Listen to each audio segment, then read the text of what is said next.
They misdiagnosed me with type 2 diabetes. So I thought, I'll just manage it with diet and exercise. So I was obsessively working out. I was eating 1,200 calories a day, very restrictive, all whole foods, and it was not maintainable. So one day I just totally binged, lost control, ate so much sugar, peanut butter pie, crackers, chips, soda, and that's when I ended up in the hospital. Hey, it's Fiona from Living with LADA. I am a LADA diabetic for 4 whole years now, so I really wanted to share something near and dear to my heart, which is my diagnosis story. So this is something that definitely gets me outside of my comfort zone. I don't always love to share personal things. I'm typically a very private person, but it is coming up on the 4-year anniversary of my diagnosis with LADA diabetes.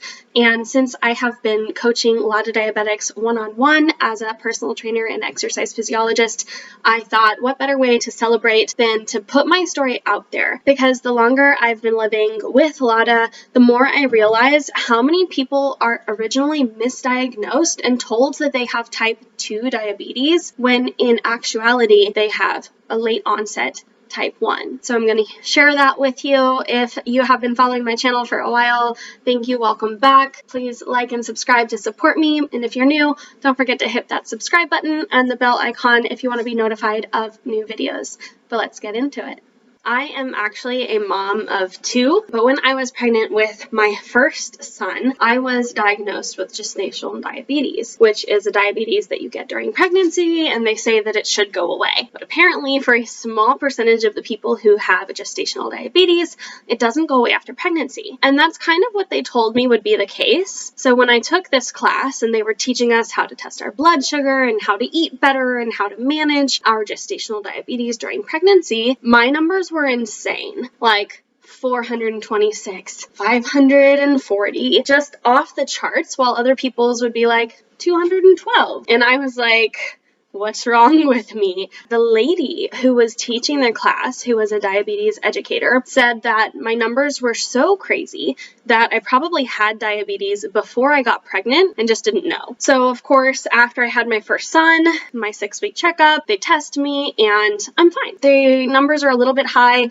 not quite like pre-diabetic, but close. So they told me, manage your diet, manage your exercise, blah, blah, blah. About 4 years later, I got pregnant with my second one. I hadn't really done my yearly checkups because I'm lazy and I'm doing better with that now. But at the time, I was 24, 25, 26, like that kind of stuff wasn't really top of mind for me. So when I got pregnant with my second son, since I had diabetes the first time around, they wanted to test me early. And sure enough, I had gestational diabetes with my second pregnancy. Well, the same thing happened. I'm going there talking to the diabetes educator. She says, your numbers are so crazy. You probably had diabetes before and you just didn't know it. And I'm laughing. That's what they told me last time and it wasn't true. Well, in this case, it actually was true, but none of us knew that yet. And I just kind of laughed it off because I'm like, that's what they said last time. Ha ha. So after my second son was born, I went in for my checkup. They tested me and they said, yep, sure enough, you have type 2 diabetes. And I said, oh, that's awful. And immediately you feel all of this like guilt and shame, especially if you're someone who's active. So I was actually in school for exercise science. I was certified as a personal trainer. I was in the process of getting my 200-hour yoga teaching little certificate. I was just like, how is this possible? I think I was even like, I wasn't vegan at that time, but I was like majority plant-based, very holistic, overly restrictive, but we'll get into that another time. So I was like, wow, me of all people, poor little me, but genetics and all of that stuff. So I was like, well, I'm already active. I'm already eating well. Let me just be more active. Let me just eat less or eat better or cut out every potential thing that could, affect my blood sugar. So here I am thinking I have type 2 diabetes, which is your lifestyle diabetes, where your body's still making its own insulin, but it's not working as well as it should. If you don't understand that, I'm going to put a link for my insulin resistance video. This is huge. If you haven't watched watched my insulin resistance video, please watch that. You can stop this one, come back to it later, but it's vital to understand insulin resistance so that you can really manage your disease better. But that's not something that I understood at the time, but I was like, I'm just going to eat less and I'm going to exercise more. So I was obsessively working out. I was eating 1,200 calories a day, almost completely plant-based. I remember my go-to lunch was like this chickpea salad with cucumbers and tomatoes and onions and like an oil-free dressing, and I ate that almost every single day for weeks and weeks and weeks. Well, I did this for, let's see, somewhere around March or April all the way to October, November. Just obsessively under-eating, restrictive eating, obsessive exercise to the point where it was very unhealthy. Meanwhile, my body was wasting away. I was losing like a pound a week until I was 112 pounds. I definitely thought that it was just because of all of the work that I was doing. I was like, I'm working so hard, I'm so fit, I'm losing all this weight. But what was really happening was that because my blood sugars were so high and not maintained and out of control, my body was going through this wasting process where it's kind of like eating itself. And so while some of it may have come from my restrictive behavior and my obsessive exercise, my body was trying to tell me something. It was trying to tell me that it wasn't okay. And so what happened was, with any binge restrict cycle, what you see is the crash. Right? I lost control after all of the restriction, after all of the obsessive exercise, thinking that I was healthy, having everybody tell me how great I looked. I just lost control. And I ate literally everything I could, chips, cookies, cake. I ate a piece of peanut butter pie, and I was sitting there that night and I just had the worst feeling. I just knew something was wrong. So I was scared, and I broke out my glucometer and I tested my blood sugar, and it wasn't reading. So I called my mom, who was a type 2 diabetic. Funny story, she was also misdiagnosed and later diagnosed with LADA, so we'll talk about that one day. But at the time, we all thought she was a type 2 diabetic. So I called her, she brought her glucometer over, she went to test my blood sugar, and she didn't tell me what it was. She just said, I think we need to go to the hospital. So little old me, terrified, loads up in the car with my mom. We drive to the hospital. Funny coincidence, the nurse who was checking people into the ER, I actually went to high school with her.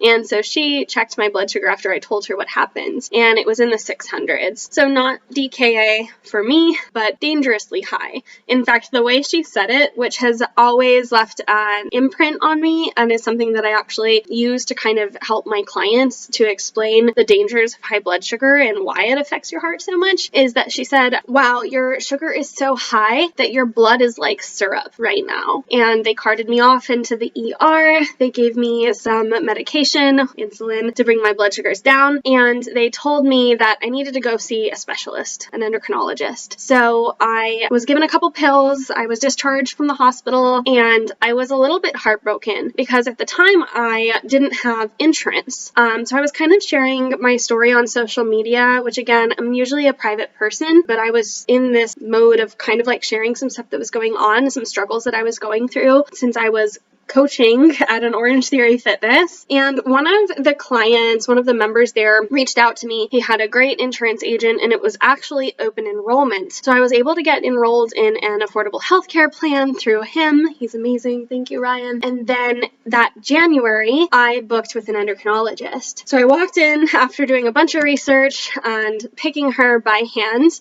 walked into her office, went back for the appointment. She walked in and took one look at me, and she said, there's no way you're a type 2 diabetic. I would bet money that you're a type 1, so we're going to get some blood work done, but go ahead and stop taking those pills that they gave you at the hospital. So I was like a little bit nervous because obviously if you have type 1 or LADA diabetes, that is a life sentence essentially because you're going to be on insulin for the rest of your life. However, part of me was relieved because I was thinking that it was all my fault, that it was something that I did wrong because I wasn't exercising enough or I wasn't eating well enough, and I should have been able to manage my type 2 diabetes. I mean, I'm a health coach. I mean, I'm an exercise physiologist. I have a degree in exercise science and have taken more nutrition courses than most doctors, and why can't I figure this out? And it's all my fault.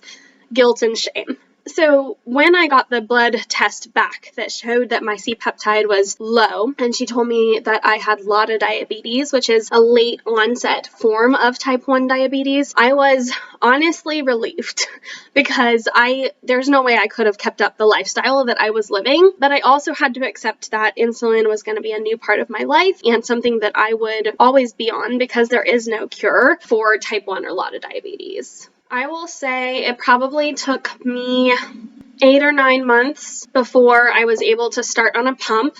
Some of you guys know, or I don't know if, some people do it a little differently than others, but I had to get my A1C down. I think it was like a 10.4 or a 10.6. It's kind of crazy, the little red part of the thermometer on your A1C readings, but I was able to get my blood sugar down in range with the daily injections. And so November of 2019, I think, I finally was able to get a pump. And then that pump and learning how to use that, and then the automatic smart technology that will automatically bolus and correct for you and give you your basal constantly, that was a whole other learning curve. So mastering that probably took me another 6 to 8 months. And I realized, the more people I spoke to, the problem that there was in the community of, one, how do I take care of myself beyond just giving myself insulin, which in itself is crazy math, but how do I take care of my